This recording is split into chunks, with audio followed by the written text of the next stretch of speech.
அஸ்ஸலாமு அலைக்கும் வரஹ்மத்துல்லாஹி தஆலா வபரகாத்துஹு.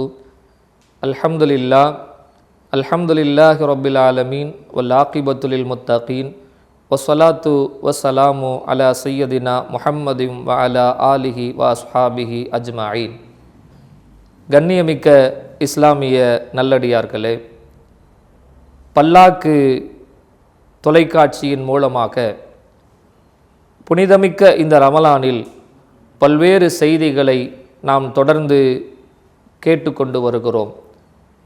அல்லாஹ்வினுடைய அருளால் இன்றைய சிந்தனையில் பத்ரு சுஹதாக்களை பற்றியும் பத்ரு போர்க்களத்தின் நிகழ்வுகளை பற்றியும் உங்களுக்கு தெரிவிப்பதற்காக வேண்டி இன்றைய உரையை நாம் அமைத்திருக்கிறோம். இஸ்லாமிய வரலாற்றில் ஆச்சரியமாகவும் அதிசயமாகவும் நடந்த பத்ரு போர்க்களத்தை பற்றியிருக்கிற செய்திகளை உங்களோடு நான் பகிர்ந்து கொள்கிறேன். இஸ்லாமிய வரலாற்றில் முதல் போர் பத்ரு என்று நாம் அறிந்திருக்கிறோம். பத்ருக்கான காரணம் என்ன? பத்ரிலே கலந்து கொண்டவர்களுடைய மதிப்பு மரியாதையும் எவ்வளவு? அவர்களுக்கு அல்லாஹுவால் தரப்பட்ட அந்தஸ்து என்ன? நமக்கு இதில் என்ன பாடம் இருக்கிறது என்பதை நாம் புரிந்து கொள்ள வேண்டும். பொதுவாக சஹாபிகளுக்கு அல்லாஹுவிடத்தில் ஒரு தனித்த மரியாதை இருக்கிறது. திருக்குரானிலே அல்லாஹு தஆலா ரதியல்லாஹு அன்ஹும் வரது அன்ஹு என்று அல்லாஹு சொல்லித் தருகிறான். அவர்களை நான் பொருந்திக் கொண்டேன், அவர்கள் என்னை பொருந்திக் கொண்டார்கள் என்று அல்லாஹுவினுடைய பொருத்தம் பெற்ற நன்மக்களாக சஹாபிகளை அல்லாஹு சொல்லித் தருகிறான். ஒரு உயர்ந்த அந்தஸ்துள்ளவர்கள், உயர்ந்த மரியாதைக்குள்ளவர்கள், திருக்குரானின் மூலமாகவும் பாராட்டப்பட்டவர்கள் மட்டுமல்ல, நபிகள் நாயகம் ஸல்லல்லாஹு அலைஹி வஸல்லம் அன்னவர்களாலும் பல்வேறு தடவைகள் பாராட்டப்பட்ட பெருமக்கள் இந்த சஹாபிகள். அசஹாபி அசஹாபி என்று அவர்களுடைய தோழர்களை பற்றி பெருமானார் பல தடவைகள் நமக்கு சொல்லி தந்திருக்கிறார்கள். என்னுடைய தோழர்களை யார் பின்பற்றுகிறார்களோ, யார் அவர்களின் வழி நடக்கிறார்களோ, ஒரு காலம் அவர்கள் வழி தவற மாட்டார்கள் என்று சஹாபிகளை பற்றி பெருமிதத்தோடு பேசியவர்கள். உலகத்தில் எந்த தலைவர்களுக்கும் இப்படி ஒரு தோழர்களை அல்லாஹ் தந்ததில்லை. ஹஜ்ரத் சுலைமான் அலைஹிஸ்ஸலாம் அவர்களுக்கு தோழர்கள் இருந்தார்கள். ஆனால் அந்த தோழர்களே சுலைமான் அலைஹிஸ்ஸலாத்தை மந்திரவாதிகள் என்று சொன்னார்கள் என்பது வரலாறு. மூசா அலைஹிஸ்ஸலாமுக்கும் தோழர்கள் இருந்தார்கள்.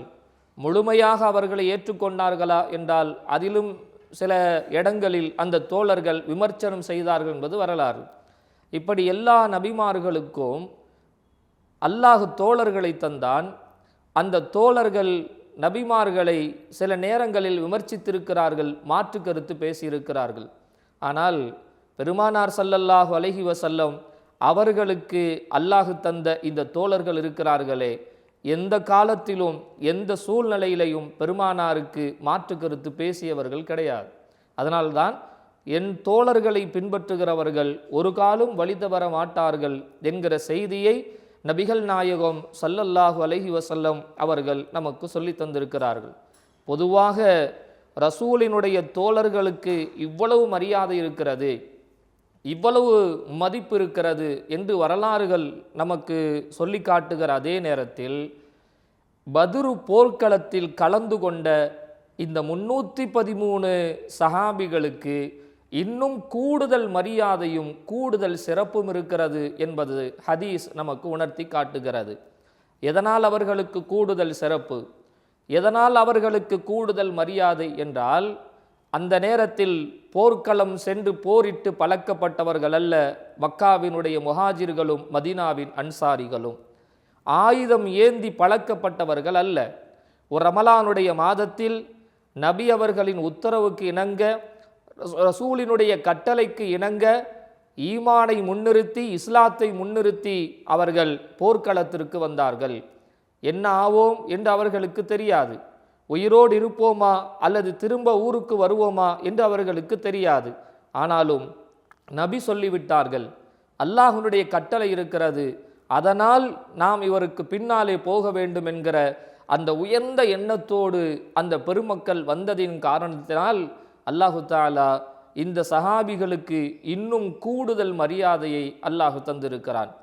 ஜிப்ரீல் அலைஹிஸ்ஸலாம் அவர்கள் நபி ஸல்லல்லாஹு அலைஹி வஸல்லம் அவர்களிடத்திலே வந்து கேட்டார்கள், இந்த பத்ர் ஷுஹதாக்களை பற்றி நீங்கள் என்ன நினைக்கிறீர்கள் என்று கேட்டார்கள். பத்ர் ஷுஹதாக்களை பற்றி நீங்கள் என்ன நினைக்கிறீர்கள்? ஸல்லல்லாஹு அலைஹி வஸல்லம் அவர்கள் சொன்னார்கள், என் தோழர்களில் மிகுந்த மரியாதைக்குரியவர்களாக இவர்களை நான் பார்க்கிறேன். அளவிட முடியாத அளவுக்கு இவர்களின் மீது மதிப்போடு நான் இவர்களை வைத்து கணிக்கிறேன், அப்படி கருதுகிறேன் என்று நபி ஸல்லல்லாஹு அலைஹி வஸல்லம் அவர்கள் சொன்ன பொழுது ஜிப்ரீல் அலைஹிஸ்ஸலாம் அவர்கள் சொன்னார்கள், நாங்களும் அப்படித்தான். மலக்குமார்களில் பத்ர் களத்திலே யாரெல்லாம் கலந்து கொண்டார்களோ, நீங்கள் எப்படி உங்களிடத்திலே கலந்து கொண்ட பத்ர் சஹாபிகளை பற்றி மரியாதையோடு பார்க்கிறீர்களோ, அதே போல மலக்குமார்களையும் நாங்கள் மரியாதையோடு பார்க்கிறோம், மதிப்போடு பார்க்கிறோம் என்று ஜிப்ரீல் அலைஹிஸ்ஸலாம் அவர்கள் சொல்லி தந்ததாக வரலாறு நமக்கு சொல்லி காட்டுகிறது. பெருமக்களே, இந்த மதிப்பிற்கும் மரியாதைக்கும் உரித்தானவர்களாக இந்த சஹாபிகள் இருக்கிறார்கள். அல்லாஹ்வுடைய ரசூலுக்கு கட்டுப்பட்டவர்களாக அவர்களுக்காக களத்திலே நின்றார்கள். உயிரை துச்சமென மதித்து களத்திலே நின்றார்கள். எந்த அளவுக்கு அவர்கள் இந்த களத்திலே நின்றார்கள் என்பதற்கு மெய் சிலிர்க்க வைக்கிற வரலாறுகள் நமக்கு முன்னால் இருக்கிறது. பத்ர் போர்க்களம்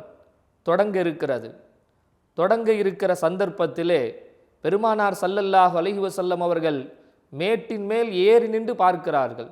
எதிரிகள் தயாராகி ஒரு 3 நபர்கள் முன்னாலே வெளியிலே வருகிறார்கள். ஸல்லல்லாஹு அலைஹி வஸல்லம் அவர்கள் முஸ்லீம்களுடைய தரப்பிலிருந்து ஒரு 3 நபர்களை ஸல்லல்லாஹு அலைஹி வஸல்லம் அவர்கள் அனுப்பி வைக்கிறார்கள். உத்துபா இருக்கிறார், ஷைபா இருக்கிறார், இன்னொரு எதிரி தரப்பிலிருந்து வந்த ஒரு காஃபிர். 3 பேர் நிற்கிறாங்க. முஸ்லீம்கள் தரப்பிலே போன 3 பேர் மதீனாவினுடைய அன்சாரிகள். உத்துபா கேட்டான், நீங்கள் யார்? நாங்கள் மதீனாவை சார்ந்தவர்கள்.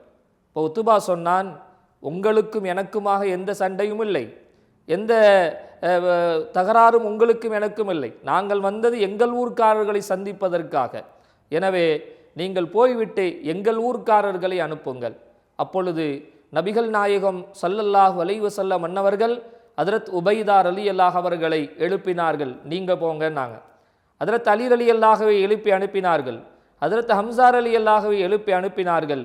இந்த 3 பேரும் அந்த 3 பேரை சந்தித்தார்கள். இந்த சந்தித்ததற்கு பின்னாலே உபைதா ரலியல்லாஹு அவர்கள் களத்திலே நிற்கிறார்கள். அங்கே ஒருவரை கொலை செய்து விட்டார்கள். எதிரி தரப்பிலிருந்து இவரை தாக்கிய பொழுது இவர் மீது ஒரு வெட்டு விழுந்தது.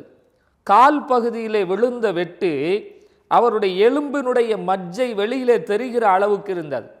நடக்க முடியாத சூழ்நிலையிலே உபைதா ரலியல்லாஹு அவர்கள் எதிரியை கொன்றுவிட்டோம் என்கிற அந்த சந்தோஷத்தில் பெருமானாரிடத்தில் திரும்பி வருகிற பொழுது பெருமானாரின் மடியில் இருக்கிறார்கள். கால் மஜ்ஜை வெளியிலே தெரிகிறது.